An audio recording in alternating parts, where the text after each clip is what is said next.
యేసుక్రీస్తునందు నా ప్రియమైన సహోదరి సహోదరుడా, మనము బహుగా ఫలించుటకు, ఈ లోకంలో బలవంతులముగా, శక్తివంతులముగా, ధైర్యంగా జీవించుటకు, నిరంతరము ఫలిస్తూ అభివృద్ధి చెందుతూ ఈ లోకంలో ఒక వెలుగుగా జీవించుటకు మనము యేసుక్రీస్తులో నిలిచి ఉండాలి.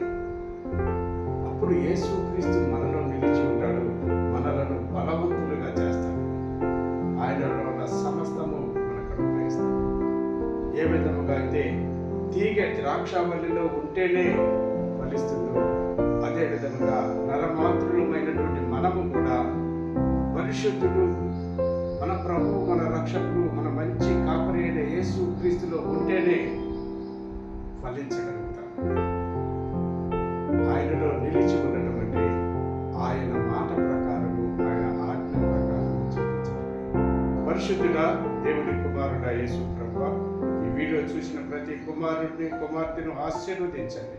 ప్రతి ఒక్కరూ మీలో నిలిచి ఉన్న ధన్యతను అనుగ్రహించమని, ప్రతి ఒక్కరిలోనూ మిమ్మల్ని నిలిచి ఉండమని, మమ్మల్ని ఫలింపచేయమని వేడుకొని ప్రార్థిస్తూ ఉన్నాను యేసు ప్రభువా. ఆమేన్.